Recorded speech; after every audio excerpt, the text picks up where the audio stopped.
ललितपुर के मड़ावरा क्षेत्र में तैनात अधीक्षक जो सीएससी में तैनात हैं, उनका एक ऑडियो सोशल मीडिया पर तेजी के साथ वायरल हो रहा है, जिसमें वह एक व्यक्ति को भद्दी भद्दी गालियां देते हुए सुनाई दे रहे हैं। फिलहाल इस वीडियो की आधिकारिक तौर पर पुष्टि अभी होना बाकी है, लेकिन जो अधीक्षक मड़ावरा सीएससी में तैनात हैं, उन पर महिला स्टाफ उत्पीड़न सहित पूर्व में कर्मचारियों के उत्पीड़न के करीब 37 मामले आए, जिसमें उनका 3 बार ट्रांसफर भी किया गया। हालांकि ट्रांसफर किस वजह से रोककर उन्हें मड़ावरा में तैनाती दी जाती है, यह एक बड़ा सवाल है। लगातार जिस तरह से अब ये ऑडियो वायरल हुआ है, इसको लेकर उन्होंने जो शब्द उसमें कहे हैं, उन शब्दों को देखते हुए सोशल मीडिया पर आजकल पूरा भरा पड़ा है। लोग तरह तरह की टीका टिप्पणी कर रहे हैं और इनकी पढ़ाई लिखाई से लेकर इनकी जो डिग्रियां हैं, उन पर भी कहीं ना कहीं सवाल खड़े कर रहे हैं। अब ऐसे में देखना यह है कि यह डॉक्टर इतने पढ़े लिखे होने के बाद भी इस तरह की भाषा का फोन पर इस्तेमाल करते हैं। इन पर अब ललितपुर में क्या कार्रवाई की जाएगी, यह एक देखने वाली बात होगी। कानपुर से इस समय बहुत ही दर्दनाक घटना सामने आई है। जिस भाई की आखिरी विदाई देने के लिए परिवार का भैरव घाट पहुंचा था, किसे पता था कि उसी घाट पर एक दर्दनाक खबर और सामने आएगी। भाई के अंतिम संस्कार के बीच बैंक चौरसिया गंगा स्नान करने उतरा, लेकिन कुछ ही पल में गहरे पानी में समा गया। घाट पर चीख पुकार मच गई। एक तरफ भाई की चिता जल रही थी, तो दूसरी तरफ परिवार अपने एक सदस्य की तलाश में बदमाश था। एक दूसरे परिवार अभी उबर नहीं पाया था कि दूसरे हादसे में पूरे परिवार को अंदर तक हिला दिया। भैरव घाट पर पुलिस और गोताखोरों की टीम मयंक को तलाश में जुटी हुई है। सायरन की आवाज, पुलिस की चमक और फोन पर गिरफ्तारी का डर। झांसी में साइबर ठगी का बड़ी गैंग का पुलिस ने भंडाफोड़ किया है। पुलिस ने कार्रवाई करते हुए 23 आरोपियों को गिरफ्तार किया है। आरोपियों की ये सातिर खुद को पुलिस अधिकारी और कर्मचारी बताकर लोगों को फोन किया करते थे और सामने वाले को मुकदमे और गिरफ्तारी का डर दिखाया जाता था और फिर उसी डर के सहारे उनके खाते से रकम ऐंठ ली जाती थी। यानी पहले डर का जाल, फिर पैसों पर बार। साइबर अपराध से जुड़े पोर्टल और शिकायतों से मिले इनपुट के बाद झांसी पुलिस ने कटिया थाना क्षेत्र के खैरियाना, मोरियाना, कांडोर समेत आसपास के इलाकों में दबिश दे दी है और कार्रवाई में 23 आरोपियों को पुलिस ने हत्थे चढ़ा लिया है। पुलिस ने इनके कब्जे से 120 मोबाइल फोन और 35 डेबिट कार्ड और 29 बैंक पासबुक और 13 बैंक कार्ड और 20 आधार कार्ड और 4 वोटर कार्ड और 1 लैपटॉप, 1 टैबलेट बरामद किया है। इनके अलावा पुलिस ने 9,20,510 रुपए नगद और 284 ग्राम पीली धातु और 1 किलो 480 ग्राम सफेद धातु भी बरामद कर ली है। अब पुलिस इस पूरे नेटवर्क की कड़ियां जोड़ने में जुटी हुई है। पूछताछ के जरिए यह पता लगाया जा रहा है कि गैंग में और कितने लोग शामिल हैं और कितने लोगों को अपना शिकार बनाया गया है। वहीं आरोपियों की संपत्ति की भी जांच कर गैंगस्टर एक्ट के तहत संपत्ति कुर्क किए जाने की कार्रवाई की जा रही है। अब वरिष्ठ पुलिस अधीक्षक द्वारा कहा गया है कि यह कार्रवाई लगातार जारी बनी रहेगी और यह कार्य लगातार जारी है। कांवड़ यात्रा को लेकर बुलंदशहर प्रशासन लगातार कांवड़ियों की रक्षा, सुरक्षा और कांवड़ियों का उत्साह बढ़ा रहे हैं। आपको बता दें, इसी क्रम में जो बुलंदशहर एसएसपी हैं दिनेश कुमार और बुलंदशहर डीएम कुमार हर्ष ने आज जो मुख्य कांवड़ मार्ग हैं, जो मुख्य गंगा घाट हैं, उन पर आज हेलीकॉप्टर से जो है शिव भक्त कांवड़ियों पर और मंदिरों पर पुष्प वर्षा की। आपको बता दें, इसके चलते कांवड़ियों में अलग जोश देखने को मिला, अलग उत्साह देखने को मिला और सभी कांवड़ियों ने बम बम भोले के नारे लगाए। आपको बता दें, कांवड़िए लगातार बुलंदशहर में अपने अपने गंतव्य पर निकल रहे हैं। लगातार वो गंगा जल लेकर शिवालयों के लिए निकल रहे हैं। आपको बता दें, जो 11 तारीख है, इस पर महाशिवरात्रि है और महाशिवरात्रि पर जल अभिषेक के लिए जो शिव हैं, भोले पर जल अभिषेक करने के लिए लगातार जो कांवड़िए हैं वो निकल रहे हैं और अपने जो गंगा जल है उसके लिए जो है भोले पे जल अभिषेक करने के लिए वो लगातार अपने स्थानों के लिए बढ़ रहे हैं। इसी के क्रम में लगातार बुलंदशहर पुलिस कांवड़ियों की रक्षा, सुरक्षा एवं उत्साह बढ़ा रही है और आज हेलीकॉप्टर से जो है उन पर पुष्प वर्षा की गई है। ये नज़ारा एक अलग नज़ारा था और हर किसी ने इस नज़ारे की इसकी तारीफ की और वहीं एसएसपी दिनेश कुमार सिंह और कुमार हर्ष जो बुलंदशहर डीएम है, उन्होंने भी कामड़ियों से बात की और उनका हालचाल भी जाना। 6 करोड़ 20 लाख रुपए की बर्बादी। मुख्यमंत्री ग्राम सड़क योजना के तहत वरखेड़ी सावखेड़ा भोजे रोड का 5 किलोमीटर का काम बहुत ही घटिया क्वालिटी का हो रहा है और गांव वाले जांच की मांग कर रहे हैं। रास्ते का काम 8 अक्टूबर 2024 को शुरुआत करके 7 अक्टूबर 2026 को खत्म करना था, लेकिन जुलाई 2026 को काम की शुरुआत की गई। ठेकेदार वरखेड़ी सावखेड़ा भोजे रोड का काम बहुत ही घटिया क्वालिटी का कर रहा है, इसीलिए इलाके के लोग मांग कर रहे हैं कि इस काम की जांच होकर ठेकेदार के खिलाफ कड़ी कार्रवाई की जाए। गांव वालों की मांग है कि सरकार द्वारा दिए गए पैसे का गलत इस्तेमाल हो रहा है। ठेकेदार मनमानी तरीके से काम कर रहा है, एस्टीमेट के हिसाब से काम नहीं हो रहा है। सीमेंट कंक्रीट का रोड बनाते समय पुरानी डामर रोड को खोदकर सीमेंट का रोड बनानी थी, लेकिन ठेकेदार ने वह रोड को सिर्फ ऊपर की ऊपर घसीट कर सीमेंट का रोड बना दिया और उसमें सही मात्रा में सीमेंट का इस्तेमाल न करने से रोड में गड्ढे गिर गए और संबंधित ठेकेदार की जांच होकर उसको ब्लैक लिस्ट में डालने की मांग गांव वाले और परिसर के लोग कर रहे हैं।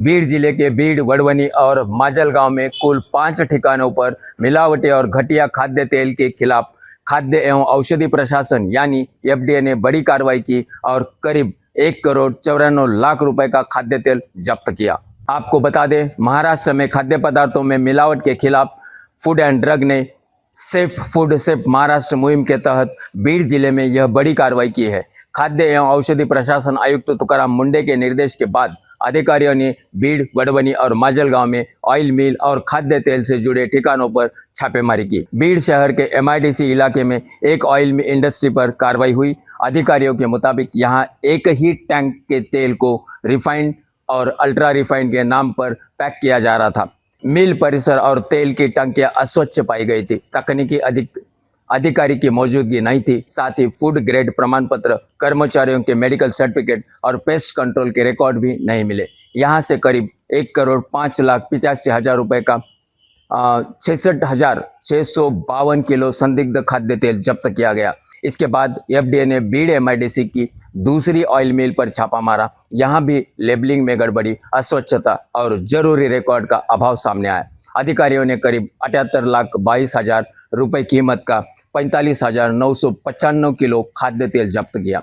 11 सैंपल जांच के लिए गए और मिल को सील कर दिया गया। इसके बाद कार्रवाई का दायरा वडवनी तक पहुंचा। यहां जय हनुमान ट्रेडर्स पर छापा मारा गया। अस्वच्छता के साथ मेडिकल सर्टिफिकेट और पेस्ट कंट्रोल रिकॉर्ड नहीं मिले। यहां से करीब 7,26,000 रुपए कीमत का 4,545 किलो खाद्य तेल जब्त किया गया।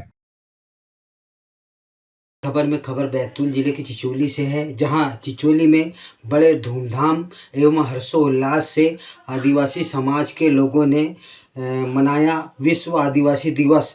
नगर में निकाली बिरसा मुंडा व रानी दुर्गावती की झांकी के साथ भव्य शोभा यात्रा निकाली रैली। चिचोली में 9 अगस्त को विश्व आदिवासी दिवस पर सर्व आदिवासी समाज एवं आकाश संगठन के द्वारा नगर में बिरसा मुंडा व रानी दुर्गावती की झांकी के साथ में भव्य रैली निकाली गई, जो नगर के प्रमुख मार्गों से होती हुई आज़ाद खेल मैदान पहुंची, जिसका नगरवासियों ने फूलों की वर्षा कर जोरदार स्वागत सत्कार किया गया। पश्चात विश्व आदिवासी दिवस पर तपसिरी खेल मैदान पर आयोजित हुआ, जहां पर प्रतिभावान छात्रों का सम्मान किया गया, उत्कृष्ट कार्य करने वाले बच्चों का सम्मान किया। वहीं सेवानिवृत्त कर्मचारियों को भी प्रमाण पत्र व प्रशस्ति पत्र देकर सम्मानित किया गया, जहां पर बच्चों के द्वारा सांस्कृतिक कार्यक्रम भी आयोजित किए गए। डॉक्टर रमेश काकुड़िया ने बताया कि समाज को नशामुक्त समाज बनाने और शिक्षित बनाने का सभी युवाओं और समाज के बंधुओं को बनाने के लिए मैं इस मंच से अपील करता हूं। मैं इस वक्त मौजूद हूं धार जिले के बदनावर में। जी आपकी जानकारी के लिए बता देंगे, बदनावर उज्जैन मार्ग पर भीषण सड़क हादसा हुआ। ट्राले ने वैन को मारी जोरदार टक्कर इतनी भयानक बताई जा रही है कि परखच्चे उड़ गए वैन के। वहीं 6 लोग सवार थे, उसमें 6 लोगों की मौके पर मौत हो गई, एक गंभीर रूप से घायल हुआ। आपकी जानकारी के लिए बता दें कि धार जिले के में रविवार दोपहर को एक दर्दनाक सड़क हादसा में 6 लोगों की मौत हो गई है। हादसे का बदनावर उज्जैन मार्ग का बताया जा रहा है कि ग्राम पंचायत कवासा के पास का हुआ है। घटना प्राप्त जानकारी के अनुसार हादसा के पास करीब दोपहर 1 बजे तेज रफ्तार अनियंत्रित वाहन ने रॉन्ग साइड से इको वैन को, जो कि जोरदार टक्कर लगी थी। टक्कर इतनी भीषण थी कि वैन के परकच्छे उड़ गए। वहीं कार में जो सवार 6 लोग थे, युवकों की मौके पर मौत हो गई है। हादसे में एक युवक गंभीर रूप से घायल हुआ है, जिसे बदनावर के सिविल हॉस्पिटल पहुंचाया गया, भर्ती कराया गया है, जहां पर डॉक्टरों के द्वारा उसका प्राथमिक उपचार कर दिया गया है। जानकारी के अनुसार हादसे में गलत लेन से चलने वाले की वजह से, डंपर की वजह से एक बड़ा हादसा हुआ है। कार सवार सभी युवक गुजरात के बड़ोदरा के रहने वाले बताए जा रहे हैं। भगवान महाकाल के दर्शन उज्जैन करने गए थे, लौटने के दौरान यह हादसा हुआ है। हादसे में 6 लोग मरे हैं और एक गंभीर रूप से घायल हुआ है।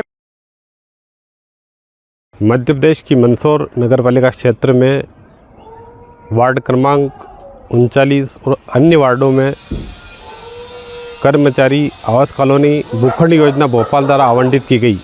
उस कॉलोनी में कई भूखंड खाली पड़े हैं, जहां भवन मकान का निर्माण नहीं हुआ। 1995 से खाली पड़े हैं, विगत 25-30 साल से। वहाँ देखने वाला सुनने वाला कोई नहीं है, लेकिन जिन्होंने मकान बना रखा है उनको काफ़ी दिक्कतों का सामना करना पड़ रहा है। उस जगह पर सांप, बिच्छू, गंदगी भरमार हो रही है। जो रहवासी रह रहे हैं उनको काफ़ी दिक्कतों का सामना करना, बड़े बुजुर्ग, बच्चे, कभी भी सांप निकलने का डर, भय लगातार सताता रहता है। गंदगी भी इतनी भरमार हो रही है कि बरसात के टाइम पर पानी इकट्ठा हो गया है, जब मच्छर पैदा हो रहे हैं, बीमारियां होने की संभावना और संक्रमण बीमारियां होने की संभावना लगातार बढ़ती जा रही है। लेकिन नगर पालिका के जिम्मेदार को कई बार शिकायत की गई लोगों द्वारा, जनता द्वारा, लेकिन कोई सुनवाई नहीं हुई है। पांडुरना जिले में आदिवासी समाज ने धार्मिक कला संस्कृति के आधार पर मनाया गया आदिवासी दिवस। पांडुरना जिले के सौसर क्षेत्र में जिले भर के दर्जनों आदिवासी समाज एकजुट हुए। वही आदिवासी भवन के सामने अपनी कला संस्कृति के आधार पर पूजा पाठ किया गया और वहीं से रैली नगर में निकाली गई, जहां भारी पुलिस बल तैनात था, जो कि सुरक्षा को लेकर कड़े इंतजाम किए गए थे। वही वेशभूषा के आधार पर आदिवासियों ने अपनी संस्कृति को जीवित रखने के लिए लगातार धूमधाम से मनाते हुए पूरे नगर में भ्रमण किया गया। वही कार्यकर्ता थे, वह रैली को शांतिपूर्ण निकाली गई। वही बता दें कि आदिवासी समाज अपनी संस्कृति को जीवित रखने के लिए वेशभूषा और नए नए कार्यक्रम लगातार कर रही है। वही आदिवासियों का कहना है कि जंगल, जमीन और वन की जो भूमि है, आदिवासियों का हक न छीना। स्वतंत्रता दिवस और राष्ट्रीय गीत वंदे मातरम की 150वीं वर्षगांठ के उपलक्ष्य में सिरोंज में 9 से 17 अगस्त तक हर घर तिरंगा अभियान चलाया जाएगा। तैयारियों को लेकर शनिवार को विधायक उमाकांत शर्मा ने बैठक ली। आजीविका मिशन भवन में हुई बैठक में विधायक उमाकांत शर्मा ने कहा कि भारत सरकार और सांस्कृतिक मंत्रालय वंदे मातरम के 150 वर्ष पूरे होने का उत्सव मना रहा है, इसलिए 9 से 17 अगस्त तक जन जागरूकता अभियान चलाकर हर घर तिरंगा फहराया जाएगा। इसके लिए प्रदर्शनी, प्रश्नोत्तरी, रंगोली, तिरंगा सजावट और देशभक्ति संगीत प्रतियोगिता आयोजित होगी। स्कूल कॉलेज के छात्र छात्राओं की बड़ी भागीदारी रहेगी। तहसीलदार अभिषेक पांडे ने बताया कि स्व सहायता समूह और उचित मूल्य दुकानों से तिरंगा वितरित कराया जाएगा। बस्तर में गुंजा हर हर महादेव भक्ति भाव के साथ संपन्न हुआ महा रुद्रा अभिषेक। बस्तर की धरती पर आज भक्ति और आस्था का अद्भुत संगम देखने को मिला। बस्तर जिले के डिमरापाल, चिउरगांव, मधुता और भानपुरी सहित कई स्थानों पर भगवान शिव को समर्पित महारुद्रा अभिषेक पूजा का आयोजन किया गया और श्रद्धा के साथ भक्ति भाव और पूरी तन्मयता श्रद्धा के साथ इस पूजा को किया गया। इन धार्मिक आयोजनों में दूर दराज से बड़ी संख्याओं में शिव पूजा या शिव भक्त पहुंचे, भगवान भोलेनाथ का विधि विधान से अभिषेक कर सुख शांति और समृद्धि की कामना की और पूजा के दौरान हर हर महादेव और ओम नमः शिवाय का जयकारों के साथ पूरा वातावरण भक्तिमय हो उठा। सबसे खास बात यह बता दूं कि ये इस महारुद्राभिषेक में ओडिशा से पहुंचे मंत्र अभिषेक पंडितों और स्वामी जी की उपस्थिति में इस वैदिक मंत्रोच्चार की साथ पूजा संपन्न कराई गई। श्रद्धालुओं ने पूरे भक्ति भाव के साथ भगवान शिव की आराधना और धार्मिक अनुष्ठान में हिस्सा लिया। यह आयोजन आर्ट ऑफ लिविंग संस्था के परिवार द्वारा संचालित किया जा रहा है। संस्था के आध्यात्मिक एवं सेवा कार्यों से जुड़े इस आयोजन का उद्देश्य लोगों को आध्यात्मिक शांति और सकारात्मक ऊर्जा से जोड़ना होता है। आर्ट ऑफ लिविंग का मुख्य प्रमुख आश्रम बेंगलोर कनकपुरा रोड में स्थित है। देश विदेश से आध्यात्मिक और सामाजिक गतिविधियों का संचालन किया जाता है और बस्तर में आयोजित इस महारुद्राभिषेक के दौरान श्रद्धालुओं ने भगवान शिव का जल, दूध और अन्य पूजन सामग्री से अभिषेक किया और वैदिक मंत्रोच्चारण के साथ भक्ति गीतों के बीच श्रद्धालु पूरी तरह शिव भक्ति में लीन होते नजर आए। बनासकांठा के सुप्रसिद्ध यात्रा धाम अंबाजी के नज़दीक गुजरात एवं राजस्थान की बॉर्डर के पास शीतला माता मंदिर की घाटी के यहाँ रात्रि के दौरान ट्रिपल अकस्मात हुआ, जिसमें दो ट्रेलर के बीच में स्विफ्ट गाड़ी आ गई, जिसके कारण अकस्मात हुआ, जिसमें 3 लोग गंभीर घायल हो गए, जिनको तत्काल अस्पताल भेजा गया। यह दुर्घटना इतनी भयानक थी कि रोड पर दोनों तरफ की 3-3 किलोमीटर तक लंबी लाइनें लग गई। अकस्मात की बात सुनकर आजू बाजू से लोग इकट्ठा हुए और गंभीर हुए लोगों को बाहर निकालकर तत्काल नज़दीकी अस्पताल में भेजा गया। और जब प्रशासन को पता चला तो प्रशासन ने तुरंत आकर पुलिस द्वारा दोनों रास्ते में से गाड़ियों को हटाकर वाहन व्यवहार चालू करवाया। ये घटना रात को करीबन देर रात की मालूम होती है और सुबह तक चक्का जाम रहा गाड़ियों का। ब्रह्मा कुमारी माउंट आबू विश्वविद्यालय के मुख्य प्रशासिका दादी प्रकाशमणि की 19वीं पुण्यतिथि की याद में आज आबू में एक बड़ी महा मैराथन का आयोजन किया गया। इस मैराथन में राजस्थान प्रदेश और देश विदेश के 4000 से ज़्यादा दौड़वीरों ने सुबह 6 बजे से दौड़ना शुरू किया। राजस्थान के जोधपुर के रहने वाले देवराम ने 1 घंटे 21 मिनट में माउंट आबू की लंबी चढ़ाई दौड़ लगा के पूरी करके प्रथम नंबर अर्जित किया। सिवान में पुलिस के ऑपरेशन मुस्कान ने रविवार को 70 लोगों के चेहरे पर फिर से मुस्कान लौटा दी। महीनों पहले गुम या चोरी हुए मोबाइल फोन जब उनके वास्तविक मालिकों को वापस मिले तो उनके चेहरे पर खुशी देखी जा रही थी। समानालय स्थित पुलिस अधीक्षक कार्यालय में आयोजित कार्यक्रम के दौरान सिवान पुलिस ने बरामद किए गए 70 मोबाइल उनके वास्तविक स्वामियों को सौंपे गए। बरामद मोबाइल की अनुमानित कीमत करीब 12.5 लाख रुपए बताई जा रही है। मोबाइल फोन आज के समय में महज बातचीत का साधन नहीं रह गया है। इसमें लोगों की निजी जानकारियों के साथ साथ जरूरी दस्तावेज, संपर्क नंबर, तस्वीरें और अन्य महत्वपूर्ण डाटा मौजूद रहता है। ऐसे में मोबाइल के गुम या चोरी हो जाने से लोगों को आर्थिक नुकसान के साथ साथ मानसिक परेशानी का भी सामना करना पड़ता है। लंबे समय बाद वही मोबाइल वापस मिलने पर लोगों की खुशी का ठिकाना नहीं रहा। मोबाइल लेने पहुंचे लोगों से पुलिस पदाधिकारियों ने उनके फोन गुम होने की परिस्थितियों की भी जानकारी ली। प्रभारी साइबर डीएसपी निशिकांत भारती ने बताया कि राज्य सरकार के निर्देश पर पूरे बिहार में ऑपरेशन मुस्कान अभियान चलाया जा रहा है। इसी अभियान के तहत जून माह में सिवान पुलिस ने गुम और चोरी हुए कुल 70 मोबाइल फोन को बरामद किया था, जिसको आज कार्यक्रम के दौरान सौंपा गया है। मढ़ौरा चीनी मिल को तरैया स्थानांतरित किए जाने की चर्चाओं के बीच रविवार को मढ़ौरा चीनी मिल के परिसर में मढ़ौरा चीनी मिल संघर्ष समिति की एक अहम बैठक आयोजित की गई। बैठक में विभिन्न क्षेत्रों से सैकड़ों की संख्या में लोग शामिल हुए। बैठक में मौजूद लोगों ने एकजुट होकर कहा कि मढ़ौरा चीनी मिल क्षेत्र की पहचान और बरसों पुरानी धरोहर है। इसे किसी भी कीमत पर मढ़ौरा से बाहर नहीं जाने दिया जाएगा। संघर्ष समिति की ओर से कहा गया कि तरैया में अलग से चीनी मिल स्थापित की जाती है तो उन्हें कोई आपत्ति नहीं है, लेकिन मढ़ौरा की चीनी मिल को तरैया या किसी अन्य स्थान पर स्थानांतरित करना उन्हें स्वीकार नहीं किया जाएगा। बैठक में आंदोलन को लेकर कई महत्वपूर्ण निर्णय लिए गए। समिति की ओर से बताया गया कि अपनी मांगों को मढ़ौरा अनुमंडल परिसर में शांतिपूर्ण तरीके से एक दिवसीय धरना प्रदर्शन किया जाएगा। इसके बाद मढ़ौरा अनुमंडल पदाधिकारी को ज्ञापन सौंपकर चीनी मिल को मढ़ौरा में ही बनाए रखने की मांग की जाएगी। इसके अलावा 15 अगस्त के दिन मढ़ौरा चीनी मिल के परिसर में झंडोत्तोलन करने का भी निर्णय लिया गया है। वहीं संघर्ष समिति की ओर से गांव-गांव जाकर लोगों को जागरूक करने का भी योजना बनाई गई है। इसके तहत छोटे छोटे नुक्कड़ नाटकों के माध्यम से मढ़ौरा चीनी मिल के इतिहास, महत्व और इसे बचाने की मुहिम के बारे में लोगों को जागरूक किया जाएगा। साथ ही साथ गांव में हस्ताक्षर अभियान चलाने और पंचायत स्तर पर टीम गठित करने का भी निर्णय लिया गया है, ताकि अधिक से अधिक लोग इस अभियान से जोड़ा जा सके।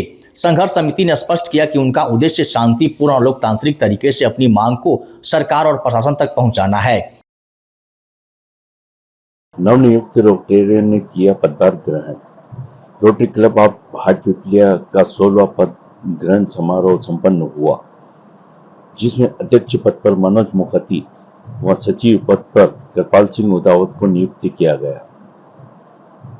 कार्यक्रम में निर्वाचित अध्यक्ष रोटेरियन मनोज मुखर्जी और मानद सचिव रोटेरियन कृपाल सिंह उदावत ने अपनी कार्यकारिणी टीम के साथ पद व समाज सेवा की शपथ ली। कार्यक्रम के मुख्य अतिथि मंडलाध्यक्ष संस्कार कोठारी एवं डिस्ट्रिक्ट की प्रथम महिला दीप्ति कोठारी उपस्थित रहे। विशिष्ट अतिथि के रूप में पूर्व मंडलाध्यक्ष डॉक्टर जामिर हुसैन, पूर्व मंडलाध्यक्ष प्रथम मां सरस्वती व रोटरी के जनक पाल हैरिस के चित्र पर माल्यार्पण कर व दीप प्रज्वलित कर कार्यक्रम का शुभारंभ किया गया। सर्वप्रथम सभी अतिथियों का क्लब के सदस्यों ने दुपट्टा पहनाकर व पुष्प मालाओं से आत्मीय स्वागत किया। तत्पश्चात पूर्व सचिव मुफीद अहमद मंसूरी व पूर्व अध्यक्ष राजेश जोशी ने अपनी कॉलर पिन नवनियुक्त सचिव कृपाल सिंह उदावत व अध्यक्ष मनोज मुखर्जी को पहनाकर पदभार ग्रहण कराया। कानपुर के बिल्लौर में ट्यूबवेल और ट्रांसफार्मर के पार्ट्स उड़ाने वाले अंतरजनपदीय गैंग का पुलिस ने पर्दाफाश कर दिया। कोतवाल सुधीर कुमार की टीम ने गौरी अंडरपास के पास गैंग को दबोचा। इनके पास से चोरी के पार्ट्स, औजार, लोडर और मोबाइल बरामद हुए। पूछताछ में कई जिलों में हुई चोरी की वारदातों का भी खुलासा हुआ, लेकिन कहानी में नया मोड़ तब आया जब आरोपियों के मोबाइल में अवैध असलहों की तस्वीरें मिली। पुलिस अब हथियारों की ऑनलाइन खरीद फरोख्त के कनेक्शन को भी खंगाल रही है। सभी आरोपी जेल भेज दिए गए हैं। डीसीपी वेस्ट ने प्रेस वार्ता कर 5 आरोपियों की गिरफ्तारी और पूरे गैंग के खुलासे की जानकारी दी। जर्जर भवन के छत ढहने से मलबे में दबकर एक ही परिवार के 6 लोगों की मौत होने के बाद घटना की जानकारी पाकर उत्तर प्रदेश कांग्रेस कमेटी के अध्यक्ष अजय राय प्रतापगढ़ पहुंचे। उन्होंने घटना स्थल का मौका मुआयना किया, साथ ही परिवार के एकमात्र बचे शख्स अमन से मुलाकात कर शोक संवेदना व्यक्त की और ढाढ़स बताया। उन्होंने प्रशासनिक अक्षमता पर भी सवाल उठाए। अजय राय ने कहा कि पीड़ित परिवार के एकमात्र बचे हुए शख्स को कम से कम 1 करोड़ रुपए का मुआवजा दिया जाना चाहिए, साथ ही उसको सरकारी नौकरी भी दी जाए जिससे उसका पुनर्वास हो सके और वह अपनी बाकी जिंदगी सुकून से गुजार सके। वहीं प्रदेश अध्यक्ष अजय राय ने प्रशासनिक अक्षमता पर सवाल उठाते हुए कहा कि 100 से अधिक जर्जर भवनों को चिन्हित करने के बाद भी प्रशासन द्वारा सख्त कार्रवाई न किया जाना कहीं न कहीं सवालों के घेरे में खड़ा करता है।